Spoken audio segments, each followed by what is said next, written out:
you want me to do it? Oh, it's there. Here we go. We're live. Sorry about that. My computer was glitching out. You know how we love our glitches here at Romance Happy Hour. Dawn here with Romance Happy Hour. I'm with Dylan. Dylan, what are you working on? I am working on the third book in my Tying the Knot in Texas series that is due next month. And then I just today got copy edits on the second book. So eagerly awaiting. The first book comes out August 4th. And then I've just got all kinds of indie books in the works as well. Nice. So, and we are here tonight with Shana Gray and Vivian Wood, and super excited to have them with us. How about you, Dawn? What are you working on? I just published today, republished Burning Light Within. It was one of my fourth short story ever to be published, but I had pulled it from my publisher and I'm self-publishing it. So I got it out there today. I love the cover. I'm super happy with it. I did it myself. And I usually hate my covers. So, but yeah, so I released them a little different. I did 1, 3, and 4. 2 I'm going to release next month because it's a Christmas story. So I figured Christmas in July, right? So I'm releasing that next month, and then I'll release the box set after that. But that, and I'm working on Marissa's story from High Heels and Cowboy Boots, the second one to that, and the doggy app, love app book. I'm working on those too. So I was going to say, did you post your new release on the Romance Happy Hour Facebook page? I haven't yet. I was going to do that tonight. I don't think you did, because you know what? We post all of our guests that we have on when they have new releases. We try to post that on our page, but I bet you didn't post your own. No, because I was working my butt off all up until, my kids were like, "Mommy, feed me." And so I had to take care of those little ones. And I had some other obligations. So I was going to kind of work on getting some promo stuff up tonight and all right tomorrow. So, yeah. Yeah. Oh, Catherine, yay. I hope that you like her story. I'm still kind of plotting through it. So. Sorry, Shana and Vivian. Vivian is going to be reading to us first. Shana second. Vivian, tell us a little bit about yourself and what you're working on. Oh man. So I live in Portland now. I'm from the South, the deep South. So that's a fact about me, I guess.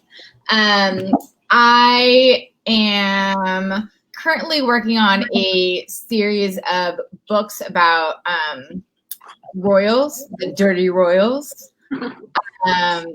And I actually am going to read a little excerpt or a chapter from The Wicked Prince, which is the first royal book.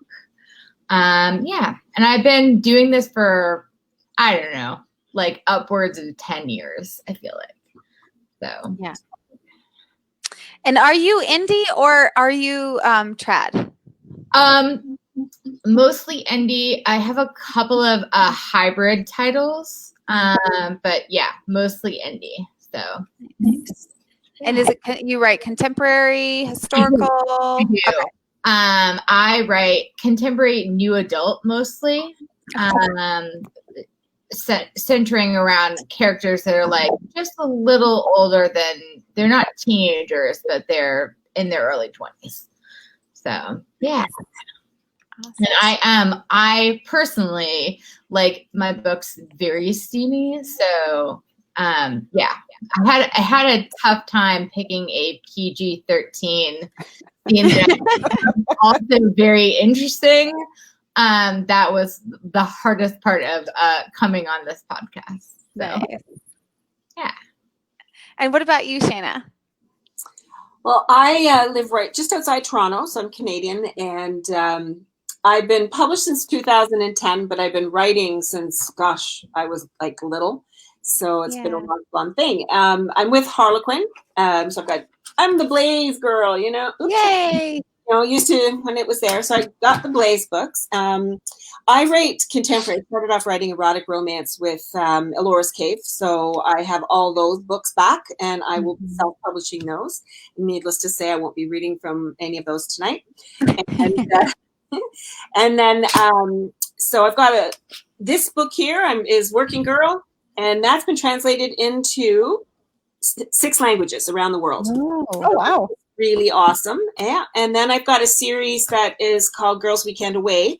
And it's about 4 girlfriends that reunite in their 30s after meeting in college, and 4 books full of shenanigans. So it's really good.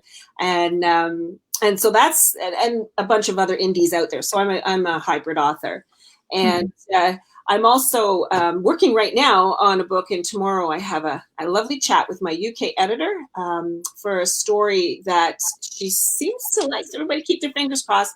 And right now the title is The Last Message, and it's kind of based like Nicholas Sparks with happy ending. So yeah.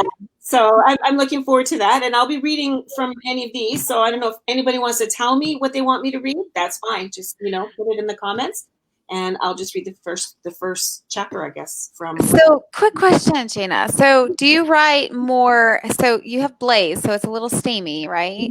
Yeah. But do you write more like heartfelt, or do you write more rom-com, or what is your style? Okay.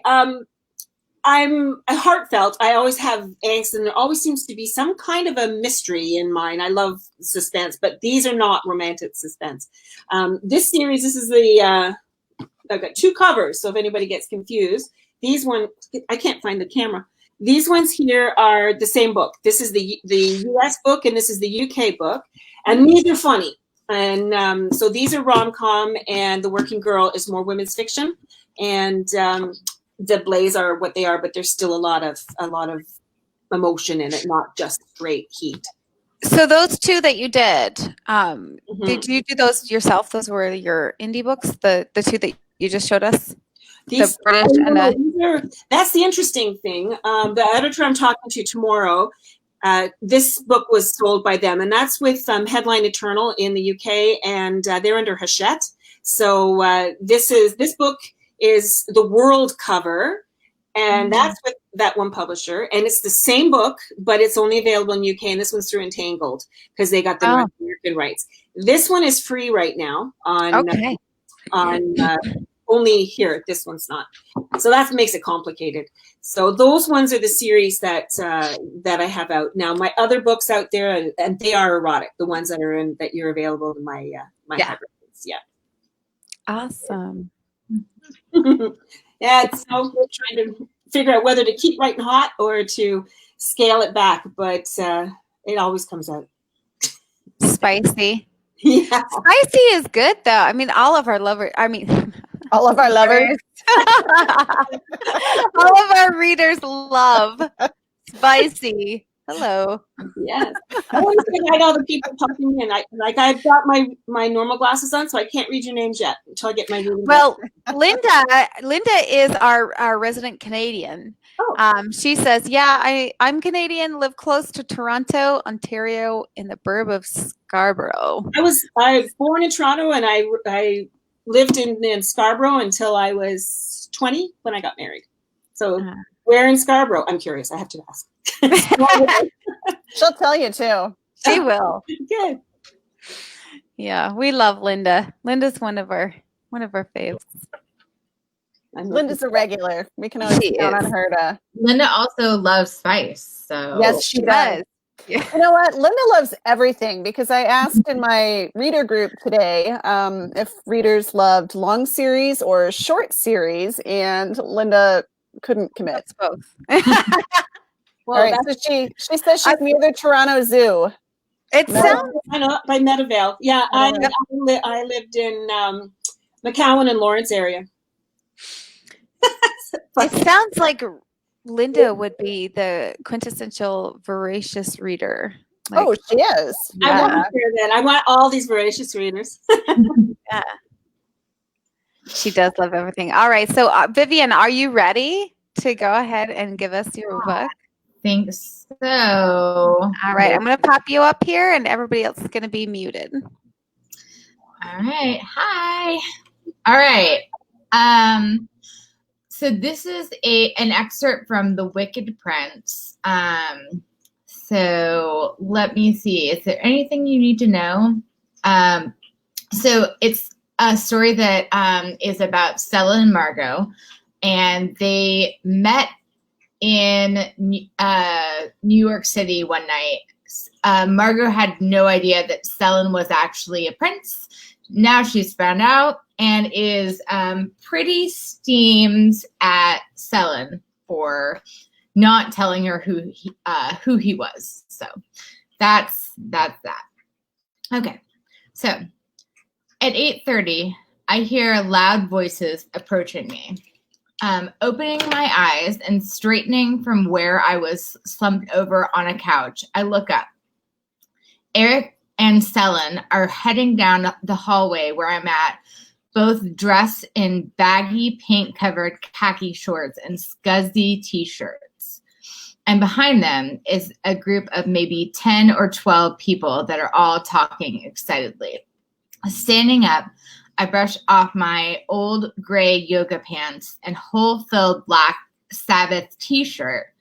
I try to school my expression to keep my annoyance off my face, but something tells me that I'm not very successful. I showed up here before dawn, and I've been waiting for 3 hours. That's a funny little prank for them to pull. It's a good thing that I've slept in much worse places than this hallway on a stiff burgundy couch. When Stellan sees me, he smirks. He strides up to me and then moves past my couch without stopping. I'm forced to gather up my tote bag and my jacket and run to catch up with him. So you're coming then? He asks casually. I shoot him a glare. Yep. Sorry we're a few minutes late, Eric chimes in, grinning like an idiot. I could smack them both in the face right this second, if only they would slow down enough to allow me to do it. They're both so tall. Everyone in this damn country is tall, pretty much. You told me to be here 3 hours ago, I mutter. You're just lucky that I know how to keep myself occupied. Eric just shrugs. I speed walk down the hallway with them, taking a right down a staircase. The entire group takes a right turn, and suddenly we are outside, queuing to load ourselves into a white passenger van. Stellan and Eric are the first ones in. I hang back, climbing in last next to a willowy blonde young woman. She wrinkles her button nose at me. I'm Annika, she says, offering me her hand. I shake it, sizing her up. Margot. Her delicate brows rise. My name apparently means something to her. Hi, did we already meet? Yes, at the porcelain factory. It's nice to see you again. I smile, then bite my lip, glancing back at the other people sitting at the rows between us and Stellan. How do you know everyone here? She laughs. Well, I'm related to half of them. My last name is Love. Oh, so you're Stellan's younger sister, I ask? That makes sense. She has the same light-colored eyes as Stellan, and his ungodly cheekbones. I dig through my tote bag for my notepad and pen, making some quick shorthand notes. Yeah, I'm the youngest of 5 kids, the only girl. Stellan is the oldest, and then there's Lars. She points out Lars, who is a dark-haired clone of Stellan's. Stellan had 2 days' worth of stubble on his cheeks. I nod. I actually know him. He visited New York with Stellan and Eric.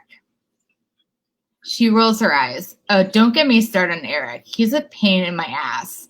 But you probably know that. He's not related to us, right? I do.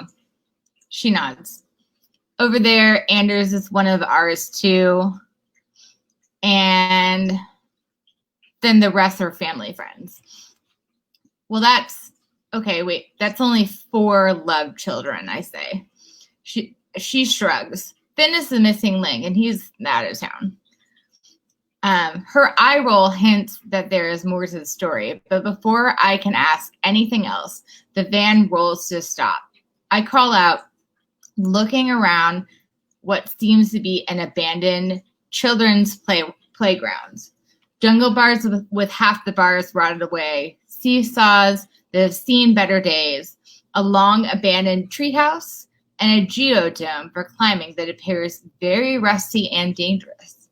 Don't get me wrong, it's all definitely overgrown and cool looking, but what exactly are we supposed to do here? What in the world, I ask, wrinkling my nose. Eric and Dylann climb out of the back of the van, sharing a grin between them. Paintball. My eyes widen. The driver starts handing out big airsoft guns with a few racks of various neon-colored paintballs. I take one when it's handed to me, but I have zero idea how to get the paintballs in the gun. Tilting my head at it doesn't seem to make the gun make any more sense either. I stammer, looking around. Surely no one actually expects me to play paintball, right? I'll team up with Dylann, Eric says, grinning as he grips his gun. Oh, come on, Anders interjects. Everyone here gets it, okay? You two are the ideal pairing. Why don't you why don't you make it at least a little fun for the rest of us? Spread some of that alpha male top dog stuff around. Dylann sighs, tugging on his t-shirt. He's right. I think Dylann should be with Margot, Annika chimes in, sliding me a wink, just to help her get like a really full picture. Eric, you can be with me. My eyebrows rise. Eric gives Annika a stormy look, but reluctantly agrees. Fine. Everyone pairs up, heading into the middle of the playground. I tag along, watching Dylann. I thought maybe I was just drunk when I met him. I convinced myself that it is just his usual button-up and dark slacks that make him attractive. But now I realize that I was wrong. As we all line up around the dome-shaped climbing structure, I look at Dylann's handsome features. His dark blue hair, his dark hair, his ice blue eyes, his cheekbones sent straight from heaven. Those things are still a part of him when he's dressed down, apparently even when he wears an outfit that looks like a post-apocalyptic version of what college frat boys usually wear. He nods to me, leaning close. When the driver blows the whistle, run for that big old tree right there. He nods to indicate it. And whatever you do, do not stop. The driver looks odd, following us in his formal black suit. He blows a little whistle. On my signal, if you get hit even a little, you must head back here. I nod, trying to juggle my tote bag and my gun at the same time. The driver blows the whistle, and everyone takes off in pairs. I run after Dylann as fast as I can, wondering how I'm supposed to get the paintballs into the gun. Surely it can't be that hard, right? Dylann ducks behind the huge oak tree, looking around. I stop, and he yanks me out of everyone else's line of sight just in time. 3 paintballs whiz by my head, making my heart skid to a halt. Looking up at Dylann with wide eyes, I start to thank him. He shushes me, then takes my gun and feeds one of my tubes of paintballs into it with a loud click. He does the same for his gun, then holds a finger up to his lips. He leans down close. Leave your bag here. No one will move it, I promise. I bite my lip. The only thing in my tote bag worth stealing is my Nikon, which is worth so much that I will probably never own another like it ever again. I reach in my bag and pull out my camera, hanging it around my neck. Ready, I whisper. He looks at me, his ice blue gaze, seeking the answer to some question. Why? Just then, a paintball whizzes by his head, landing on the tree with a hard splat. Get down, he whispers, crouching. I mimic his movement, although I'm so much tinier than him that his version of crouching evens out with my actual height. Come on, he says, running full speed away from the direction that the paintball just came. I hurry after him, looking around with my senses on full alert. One of the guys that was in the van with us pops out from behind a tree. He aims straight at me, firing but missing. I panic, shooting my gun off a couple of times. The paintballs soar in the air way over his head. Dylann turns to see what's going on. In one swift motion, he fires twice. The paintballs explode as they hit the man in the chest. 2 giant blots of bright orange paint blossom over his heart. Ah, shit, he yells, turning and walking towards the geodome. Dylann hisses at me, and I scurry over him. He grabs my hand and pulls me behind another tree. For a few seconds, my heart rate picks up. I look at him at how fierce and protective he is in this moment. I know that it's cheesy to find that appealing, but I do. Despite my resistance, I really, really do. You're terrible at this game, he says, scowling down at me. Dylann releases my hand and sweeps the scope of his paintball gun in a semicircle.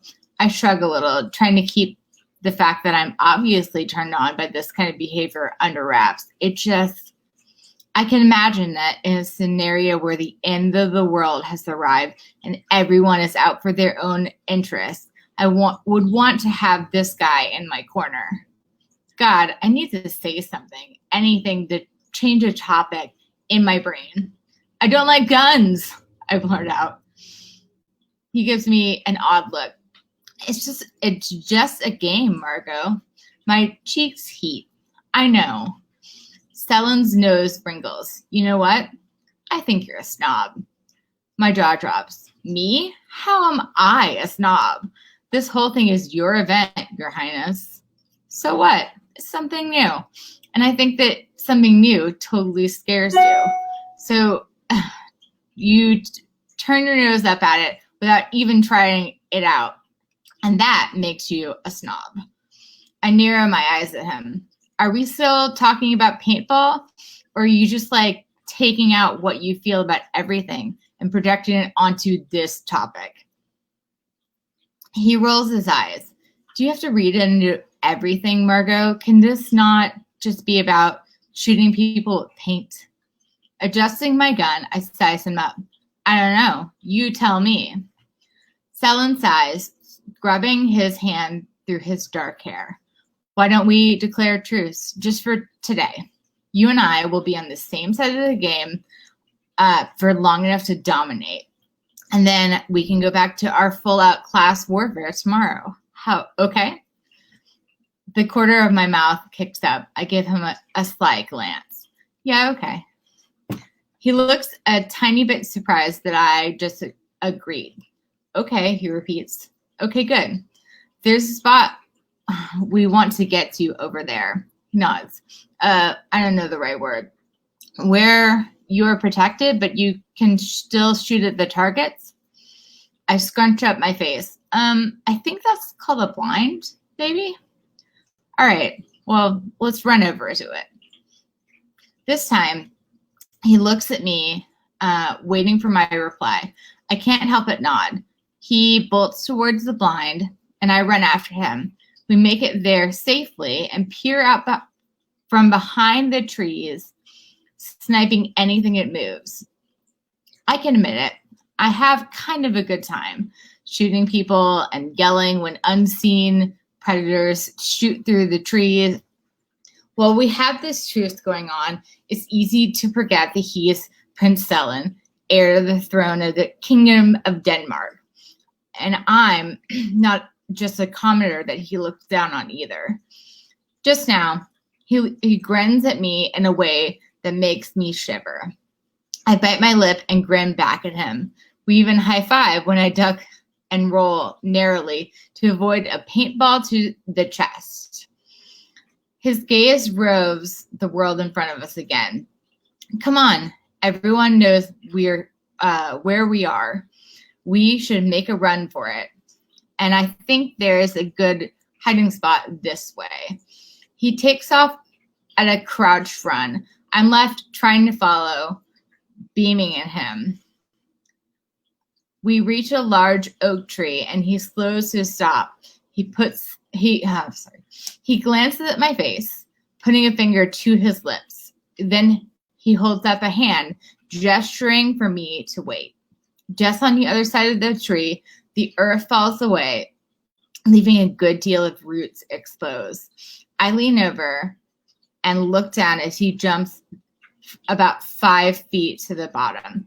He is graceful, I'll give him that, but I'm not expecting what he does next. He just turns to me, looking up at me expectantly. Come on, I'll help you. He holds his hands up, waiting. I definitely don't trust him not to drop me. Biting my lip, I take his hands, but instead of jumping into his arms, I sort of awkwardly try to hit the ground beside him. Stellan's eyes widen as I launch myself down towards the ground. He tries to correct the course of both our bodies with the weight of his, but he fails. Instead, he staggered just a little, catching me as I crumple on top of him. Shit. My chin hits his collarbone. My knees hit the hard flesh of his thighs. The breath is knocked out of me by running into the density of his chest. Oof, I squeak. He grunts. Picking my head up, I realize that I'm face to face with him, close enough to kiss. I gaze into his stunning blue eyes, gulping. My eyes drop for just the barest second to his perfect mouth. Should I? His mouth twists in a sour expression. When he whispers, his voice is low and intense. You make things awkward. You know that? I catch my bottom lip between my teeth. I've heard that, yes. He stops, shaking his head. We just have to get through this month, okay? Then you are free to live your life. You'll never see me in person again. That isn't what I wanted to hear, honestly. I don't want to spend time with Dylann, but no one wants to hear that they're bad company. Just like that, huh? When we spent the night together, he shoves me away, taking a full step back. We don't have to talk about that, Margot. My face darkens. You know what, Dylann? I hear the paintballs being fired only a second before my thigh bursts into flame. It hurts to be shot with a paintball. Looking down, I see the spread of neon pink paint on one leg of my yoga pants. I make a strangled noise. Whatever argument I had planned falls away. I look back up and realize that Dylann and I both got pegged by someone who likely heard our arguments. He grits his teeth, pinning me with an annoyed glare. Great. Just great. Come on. We should go back to this center of the game and wait until we're reset. His expression is just short of a sneer. I definitely want a different partner next time. I roll my eyes. Whatever. And just like that, our truce is ended. He starts trudging around the bottom of the tree, letting me trail in his wake. Yay. That's it. Yeah. All right. That was a lot of talking. Why am I up? I was gonna say, why am I up here by myself, Dawn? I don't know. I'm trying to do it, and us yeah. We're back. All Oh, right. that was funny. I'm remove curious people. though. I- Have you ever played paintball? Just one time, it did not go well. Actually, that's where I drew a lot of the inspiration for that particular part of the story was just remembering how awkward the whole thing was whenever I actually tried to play it. It was very interesting, but also I would not do it again. So That's funny. I have not. Have you, Dylan? Dawn? No, I have not. I was going to ask if you guys have. Yeah. Oh, I bet you have. Yeah, I played. Well, I was a gunner's mate in the Coast Guard, so I played during gunner's mate school. We went for a morale event to play paintball, but I was one of two girls, so I was a target. But the guy that got me, he came up and he got me like point blank, and that was against the rules. The rules was no point blank. So I'm like, mother, and I'm the kind of girl that when I get pissed off, I'm going to retaliate. So I'm like, mother effer. And I went up to him and I shot him point blank. And then he went out and tattletailed on me for shooting him point blank. And he's like, she shot me point blank. And I'm like, you freaking shot me first. And anyways, the chief was on my side. So there's a meet. So the dude got in trouble. That's my story. Yeah. All right. Well, we did have a couple of questions come in. I'm going to see if I can show this. I don't know how this works, but there's a button that says show. So let's see. Oh, look at that. Oh, Linda. Hey, look at you. Yeah. So Linda wants to know if you could co-write a book with any author, who would it be and why? And we'll ask both of you that question. That's an interesting question. Is it a romance author? I don't know if it matters. Anything's game on Romance Happy Hour. So that's true. I don't know. Shana, you first. Oh, Nora Roberts. I mean, I go right with her. I think it would be a great experience and learn a lot.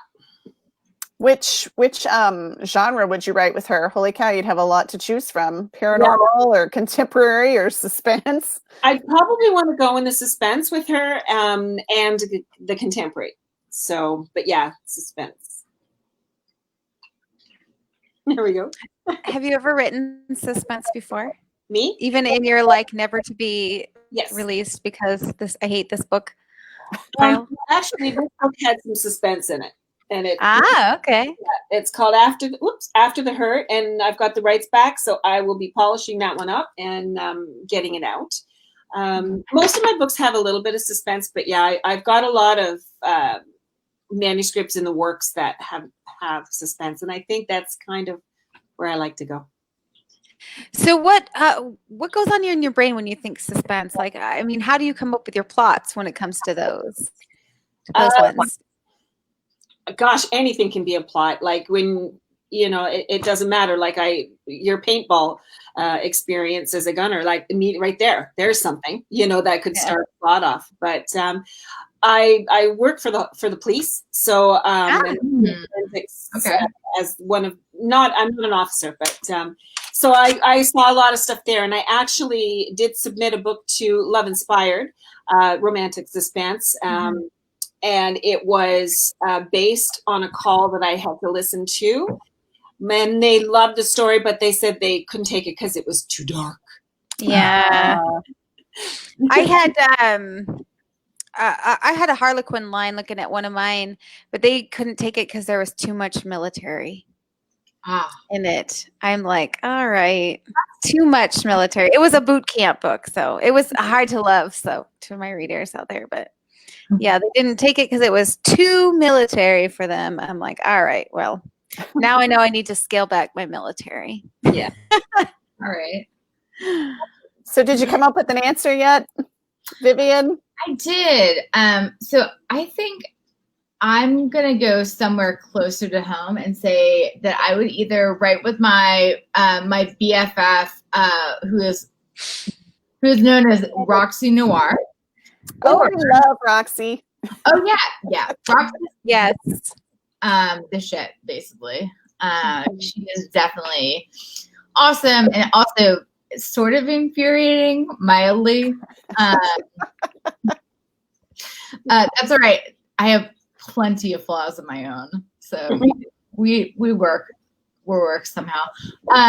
But also maybe I would like throw everyone a curveball because I also love Emma Jones.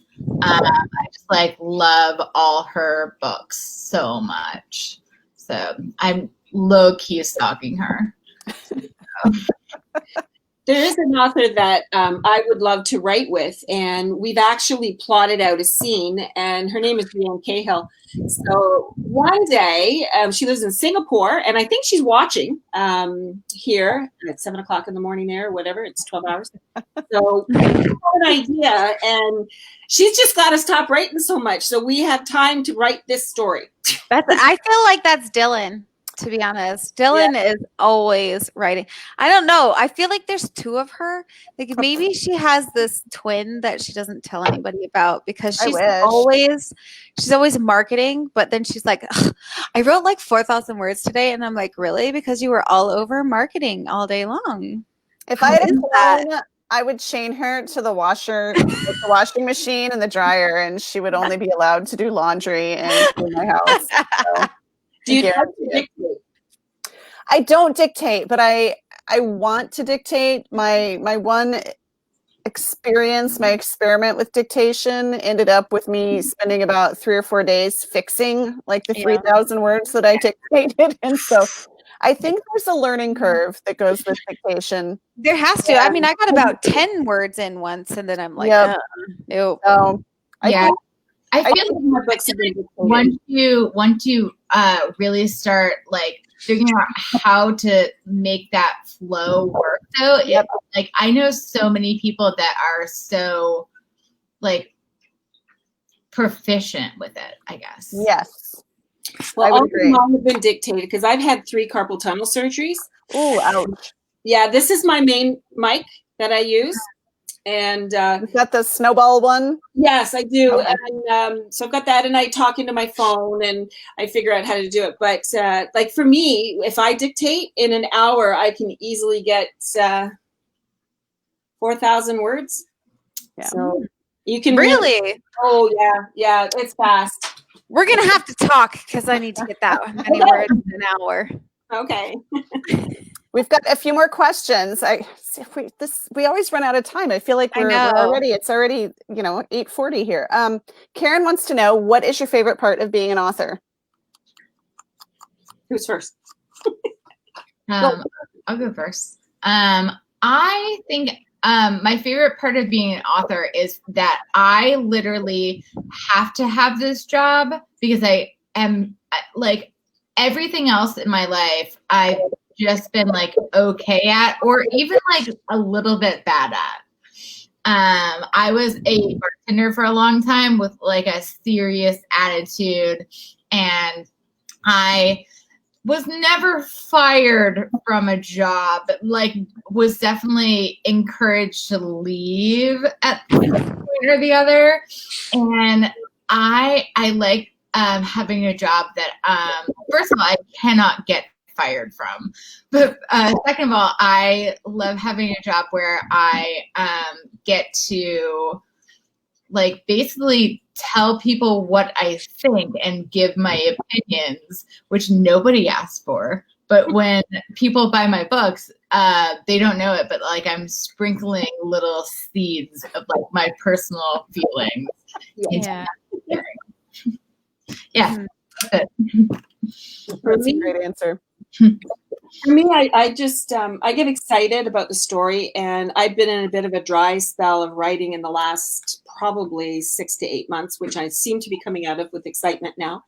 I just like to build these worlds and to escape into the books and be somewhere that I'm not, and I just want to take the reader along for that ride, and I hope I do. And the other thing is I love meeting readers. Like I want to meet you, I want to know who's reading my books and talk to me. I'll talk to you on all the social media. I'm on TikTok now as well, so I'm over there. Anyways, oh my gosh. So, it's just escaping into these stories and meeting the readers. Mm. Yeah. I am going to say I'm like 99.9% sure that you're an extrovert, Shana, Yeah. would that be accurate? Okay. I mean, Yeah. the TikTok alone, that gives me anxiety. Whew. All right, we've got one more, and then I think we'll save the rest for after Shana reads so that we have time. Cindy wants to know, who is your favorite author? Oh. I really hate to answer this question. Yeah. Why don't you give us a couple of your favorite authors? Because I know it's picking one favorite is like, you I'm know, gonna go picking outside. your favorite kind of snack. Well, yeah, Optional. Patricia Cornwell, and that's where my need for writing that genre comes in, is from her. She's amazing. So, and then there's a lot of others, but I'd say her. How about you, Vivian? I would say in romance, my favorites are maybe Imogen and Nana Malone. Mm-hmm.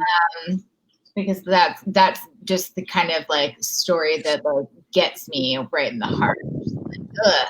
And then generally, my all-time favorite author is Margaret Atwood. Ooh, I love Margaret Atwood. I have. Did you know that all of the Handmaid's Tale was filmed at like probably 10 minutes from me? Oh, They were hoping for people to be in the second season, and I was away, and I missed the registration. Otherwise, I would have been what, the one who cooks with the, what are they? Not the Marthas, the other ones. yeah, that's a Martha. The Is Martha. that Martha? Mm-hmm. Yeah. The Martha's cook. Okay. I love her books. I love her She's series. It's Yeah. it's fantastic. Yeah, she has a series that's more recent, that's a trilogy that's set in a post-apocalyptic world, and it's like the most amazing thing. Oryx and Craig, I think, is the first book. Yeah. So. Yep, no. All right, I we know. need to Big get fan of hers. Shana on so Yeah. she can read to us. Okay. Yes. So, And lots of questions are coming in, so we'll save those for after. yes. For the All book, right, you are up. yeah, I didn't know I had to read, so I was shocked, but that's awesome. I don't mind reading. I can read. You guys can pick if you want. I can read the first chapter from here, or I'm going to read the first. I prefer to read the first chapter from here. The Nashville Bet. It's book 3 in the Girls Who Can Away series, and it's so fun. And so I'll read that one. Changing Glasses, and I kind of wanted to jump in a few more chapters, but I'll start at chapter 1, and I'm looking down here, so I won't be looking at the screen. Okay, and remember, this is for girlfriends, because the chapter 1 will kind of give you an idea of what's happening here. The plane began descending, and Ava wriggled a little with excitement in her seat, earning a strange look from the college kid next to her. Most travelers preferred the aisle seat so that they could get out easy, but not Ava. She loved to see where she was going, all the new possibilities and adventures that were awaiting her. This particular trip was going to be off the charts fun. Nashville and the CMA Fest had been on her bucket list for a while. There would be multiple stages, many different performers, and all the country music she could ever want. Flight attendants did another pass of the aisles, and she handed over her soda can to be recycled. Had to do her bit to save planet Earth. The plane twitched in the sky with a bit of turbulence, and Ava gripped her knees. She loved to fly because it took her places, but she preferred the skies to be calm. Otherwise, she got a little nervous with every noise the plane made was the sound of impending doom. She gazed out the window, taking deep breaths to calm herself, and thought of her friends, the sisters of her heart, her college buddies. Everything had been rather last minute. Her boss, David, had booked a kick-ass suite for CMA Fest at Nissan Stadium, but a sudden family emergency meant he couldn't go. He offered the suite to Ava and told her that he'd finagled extra tickets for her friends as a thank you for her work on their latest project.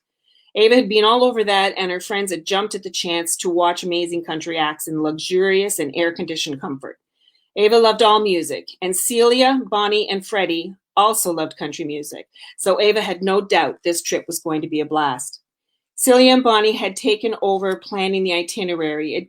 It made her friends happy to be in control of things, so since it didn't matter much to her, Ava was fine going along with the flow.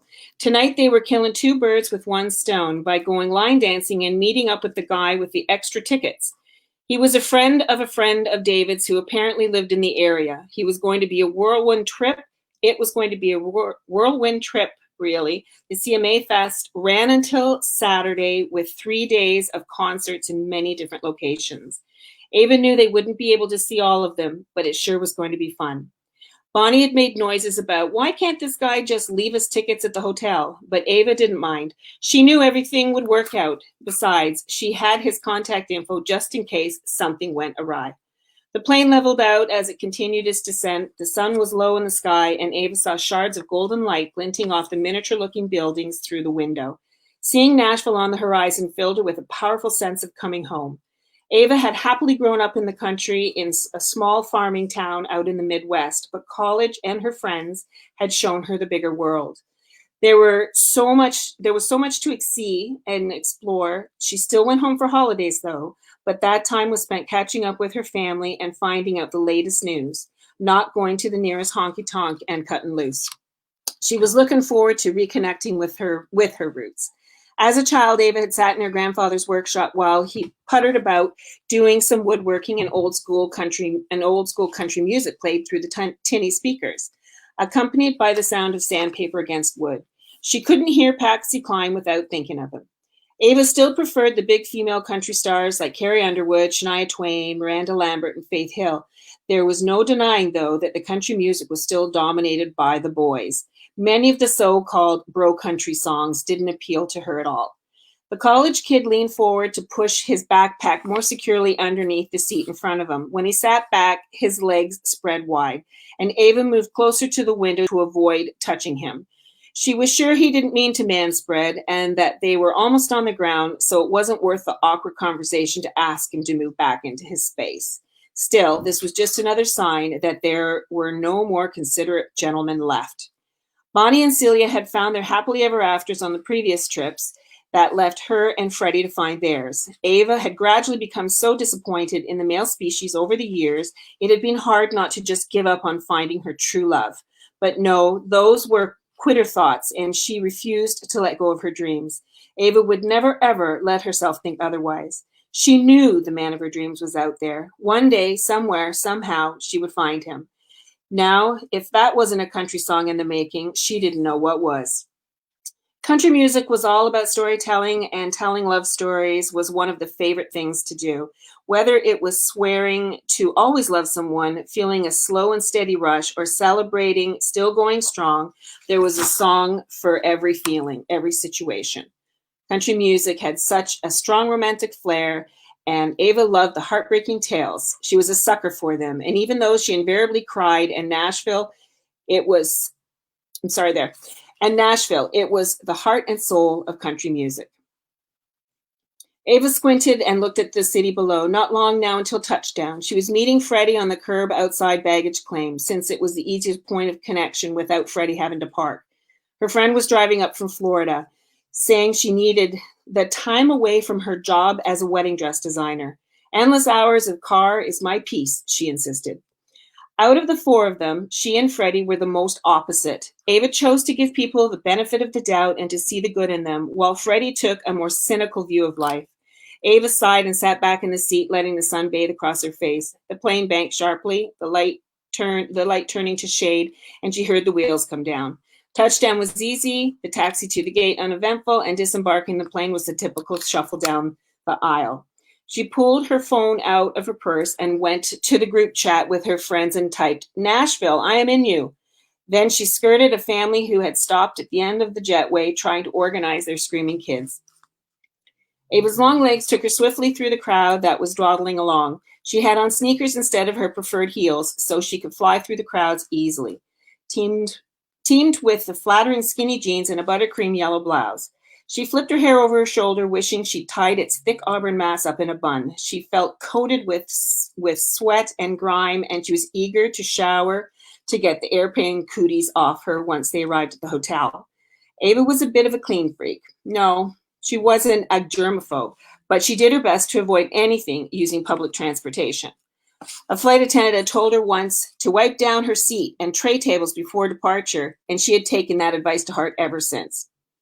In addition to her purse, all she had was packed was her carry-on. So after weaving through the crowd, she waited patiently by a pillar near the doors to the Kiss and Fly pickup. Her phone buzzed and she read the message. Freddie was just driving into arrivals. Ava rushed outside and watched for her. She looked over the heads of the people standing around her and smiled when a candy apple red Volkswagen Beetle zipped around the other cars and into the arrivals area. Ava raised her hand and stepped off the curb.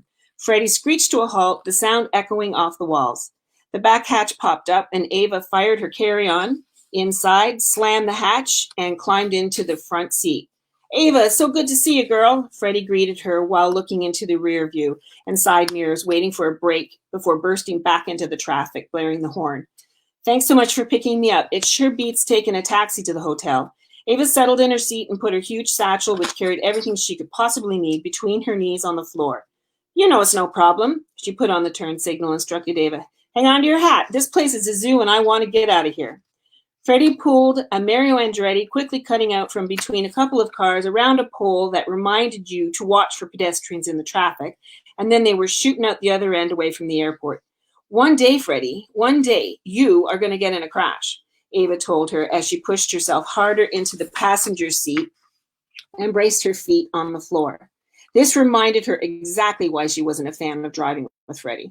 Freddie huffed. I can't stand traffic. People are stupid and don't know how to drive. But you should drive defensively, not aggressively. Ava hung onto the door handles and gritted her teeth. I am driving defensively, and look, it worked. We're free of the airport hell. Freddie leaned into the steering wheel, gripping it with both hands. Her gaze was flashing between the mirrors and the road.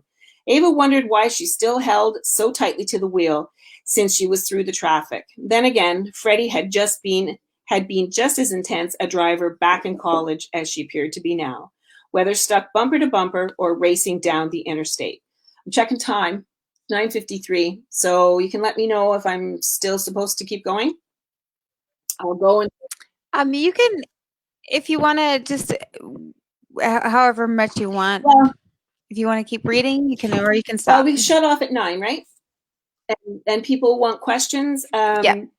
So, it's a great story and I could keep going. And I wanted to get to the point where she meets the hero, but that's still a ways away. So maybe I'll pull up here and we'll carry on. I hope you guys enjoyed that little bit. So. Yeah, that was gregreat. And I agree with C.R. Finkelstein. She said man spread. I was true. like, it makes me want to turn on some country music. So are you a big fan?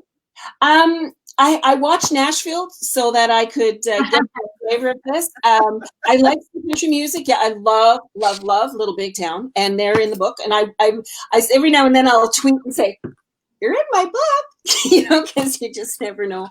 But yeah, and I was told, like, I've never been to Nashville, and I had to do a lot of research. And I met some people last year at Book Lovers Con, and they told me that I had nailed Nashville. So I was awesome. so relieved. That's always a good feeling. Yeah. When you haven't been somewhere and you have to write about it like you've lived there forever. Yeah, for sure. So we do have a couple more questions. I'm going to pop Karen's up there on the screen. What part of writing the story? I can't talk tonight. At what part of writing the story do you choose the title? For me, I usually have the title first. Yeah, first. Yeah. And then it could change. That's funny because I never come up with a title until the very end. Or I'll have a working title and then it usually changes at least once or twice before it's done. I'm trying out this new thing, which is like not a new thing for anybody that like has been writing for a long time or like self-publishing for a long time. But I'm trying this new thing to me where I sandwich my trope into my like title. Okay. Yeah. Gonna see how that works out. So. I think that works really well. I've heard readers like that a lot because they can easily identify the kind of books they like. But yeah, it's really hard to get creative because, you don't want to be like the the billionaire prince's secret baby second chance mama or something like that. Yeah. I actually had a runaway hit with this book that I wrote his best friend's little sister as a joke.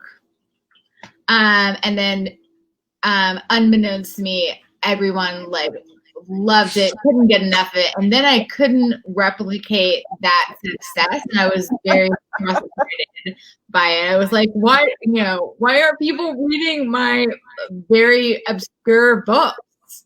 So Well, it's funny because this book here came easily named What Happens in Vegas. That's the series. Then the next book goes to San Francisco, and I was like, okay, so what is this? What is a tagline for San Francisco?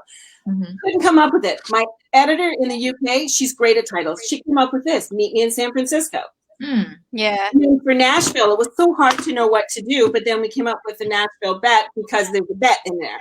So, and then the fourth book is A Match Made in Monaco. So it's all kind of neat. The titles came in, and I swear to God that she is like amazing at title creation. You know, a lot of the titles get changed by publishers, anyways. So Yeah, sometimes you don't get much choice if you're publishing traditionally. Yeah. Linda wants to know which novel has been your favorite to write and why. oh man, that's a tough question. it is tough.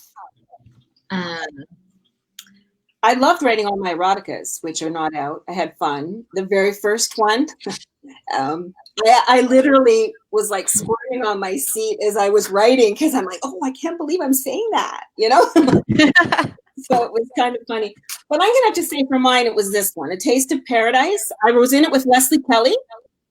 My first plays, because this story is fun. It starts off on a plane and they join the Mile High Club.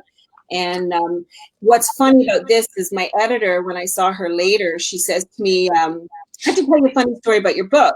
And I know we're allowed to, I have to do a bleep here. She says, I had to go into, because you know what Harlequin's like. She says, I had to go into my senior editor and ask her. She says, I walked into the room and said, we have to talk about Janine's bleep, meaning starts with a P, and ends in a Y. Because to get that word in this book, it's very rare. So Yeah. But it stayed. That's funny. Yeah.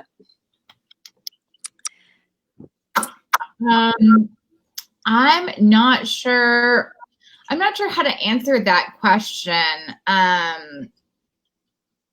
Because I feel like every book is like, as I'm writing it, is like the most exciting thing that I've ever written, that's ever been written by anyone ever. And So that's the ugly stage. yeah. And then usually when I'm like 3/4 of the way done with it, I pass it on to my beta readers, and my beta readers are, God bless them, because they're like very nicely like, so I like what you're going for, but like here's this like 10-page list of things that you really need to fix like immediately. So I don't know. I don't know if that's a satisfactory answer, but you know. You know what? Like I said, anything goes at Romance Happy Hour, so we'll take it. Let's see. CR wants to know, do you write character-driven books, or is the plot more important to you? Character-driven, absolutely. It's all about, for me at least, it's all about the relationship between the two, the hero and the heroine, and everything else kind of can fall away, and still that like main core, just like that core strength is really the most important part. So it's characters. I usually know my characters and who they are before they start. I'm a pantser, so, and I've had to be forced to get into plotting, and it's very hard for me. So the plot is also super important that Yeah. goes along with the characters as well. But yeah, usually I got to know who my hero and my heroine are, and I have the name of the title and where we're going, and then it'll get going from there. So that's what you do is as far as Shana, you because you do suspense, so you do your characters before your like suspense plot, and you just kind of go with it. I'm not full on suspense now yet. It's coming, and there's going to be a big suspense in the one that I'm talking to my editor about tomorrow. Yeah. But there's always a little something. I always drop something in there because I think it's just my nature. So yeah, there's always going to be a little something like this one's got a really cool suspense thing in it. And that didn't even come to me till it was like I was 3/4 into the book. I went, oh, I like that, and then, then I fix it up. Yeah. Nice. I'm trying to write a cozy as well. So that is going to be a challenge. Yeah. So how about you, Dawn? Are you character? Well, first I'm plot, and then I have to kind of get my characters. So I always have my plot first, and then I do that character algorithm. Did I give that to you, Dylan? I don't think so. Like their goal, motivation, conflict, kind of. Kind of, yeah. No, it's you use the character's name, and every name, every letter gets a number, and then you use that, and it's perfect. It comes up with your whole archetype for your heroine. I think you did give that to me. And I use it for my character because then I can use that with the Heroes and Heroines archetype book to create conflict for my characters and kind of how they would clash and get together. So I went from being a pantser, which I still am as far as plotting, but as far as my character and their character development, I'm a major plotter for those. I always have to do my whole outline of my characters, do their little algorithm name. And the reason I love it so much is because I did me and my husband's name. And it was freaking perfect. Like it was absolutely spot on. And then I love the character archetypes books. So now you're a believer. I'm a believer in math. In that and I have not been a believer in math at all. I was like, when am I ever going to need like algebra or geometry in life, right? And then now I am. Well, you know what's funny when you're talking about plot and conflict and goal and motivation. Now, Rianne, who I'd mentioned earlier, we were talking about this, and she is like me. We said that neither of us know if something's funny. Like your books or my books or when I'm writing, I don't know if it's funny. Like somebody in the CR said, "Man spread, LOL," and it's true. Like I don't know if it's funny. Can I write funny? I never think about it. But the same thing is conflict. What's my conflict? What's your theme? What's your motif? Like I have no idea. Yeah. So it's kind of you, Dylan. I would say I do both. I tend to like those kind of crazy plots and things that get out of hand and situations and things like that. But I mean, none of it works if the characters don't come alive on the page. Yeah. Too. So I would say, yeah, it depends. I mean, sometimes I'll come up with a plot idea and I have to figure out which characters are going to fit that best and showcase it best. And then sometimes I come up with a character who, as we all know, enters your head and won't leave you alone and just tells you that you need to write their story. And so it depends. So Dylan, I know that you've got these little plot things. Like I don't know if you're going to get mad at me for giving this. Yes, away. I will, Dawn, because it's not about a book. It's not about a book. I promise. It's about your writing. Leaks spoilers to my book. It's not a book. It's not a book. No, Dylan tells me. She told me that when she's writing, she comes up to a scene and she thinks, "What can I do to make this like completely off the wall, crazy?" So I can fix it. And I was like starting to think that the other day. I was like writing and I'm like, okay, Dylan would say, "Oh my gosh, you hear my voice in your head?" I do. Awesome and kind of scary. What do I need to do to make this? What kind of plot can I put in here to make it off the wall crazy so I can? Oh, that's funny. Try to fix it. Yeah. All right, I'm going to wrap up the questions here. I've got, I think just this last one. Deanna wants to know, I think she means, who is your favorite hero? Like, I guess, who's your favorite hero that you've written? Oh man. I've written so many heroes. Like I have like 75 books. I don't know. I know. I don't know. Tough questions here tonight. Like asking who your favorite kid is, you know? Like, Yep. How about what, like cowboy, bad boy, like what's the archetype that you like writing the most? I think for me it's Bad Boys. It just like no matter what I do, I write what I like, write books, and I listen to other people, and other people are like, "Oh my god, this is such a good bad boy," and I'm like, "Thanks, I guess." So, yeah. Mhm. I tend to go. I like cowboys. I love writing cowboys and horses and that sort of thing. And I like the businessmen who can be earthy. You know, so they'll cross over. So he can dress up and dress down and dress nothing and still be great. So I don't know. They're all good. Everybody seems to like the hero from this book, though. What does he do?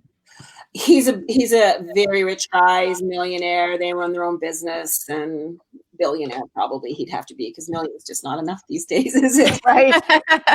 I'm waiting for someone to write the first trillionaire.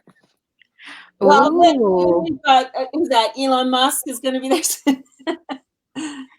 Maybe. Someday I'm going to be a new billionaire. a new niche for trillionaires. Yeah. Because, billionaires won't be enough at some point. No. I just want to be a billionaire. Yeah, exactly. And isn't it what's his face? Austin Powers. I want $100,000. Right. Oh my God, I love you so much now for quoting Austin Powers. All right, well, we better wrap it up. We're about almost 10 Yes, minutes we past always time go here. over. We always try to keep it as close to an hour as possible, but Dawn and I just have a problem with finishing, don't we, Dawn?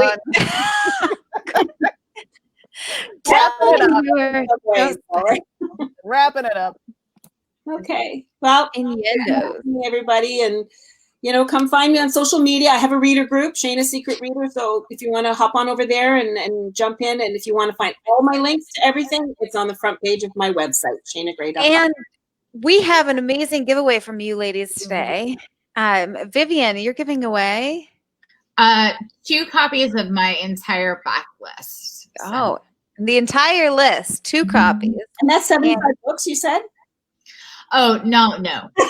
I was going to say.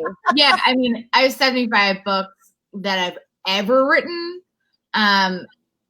This will only be whatever the backlist titles are on this pen name. I don't mean to break anything to you guys, but Vivian Wood is not my actual birth name. No, nice Shana Gray. Okay. Am I the only one that put my real name out there? What? Oh, I don't know. No. So am I the only one on here that put my real name out there? I dabble in like 3 or 4 different genres, and I find that if you don't delineate, or if I don't delineate, everything gets very muddled. So that makes sense. And, so the giveaway will be open until Sunday night. And Shana, what are you giving away? I'm giving the 3 ebooks, since it's this time of life and everything going on, of your choice, to the reader, and a little swag bag, some of my swag in it. That's easy to mail. Now, that is if you sign up for my newsletter. But if you want to sign up for me over at Book Club, or follow me on Goodreads, or any of the other places, and if you do that and you want to pop a screenshot in that you've done it, I'll start up another little giveaway. And if anybody wants, Awesome. yeah, I have posters of all the covers of this series. So if anybody wants one of those, they're all the covers. I'm happy to send a signed one to you if you send me an email. And that I'll do that up until this all my giveaways will end when this ends on Sunday, right? Awesome. Yeah. Awesome. Awesome. Thank you. All right. I'm going to end it here. All right. All right. Thanks Bye. for joining us. Thank you. Two Thursdays from tonight, we have our next Romance Happy Hours on June 25th, and we are also going to do our every other month, we do Romance Happy Hour Book Club, and next time we have Janice Dixon joining us, and we're going to be reading Rockstar Secrets. So look for that. Janice has been a guest here before.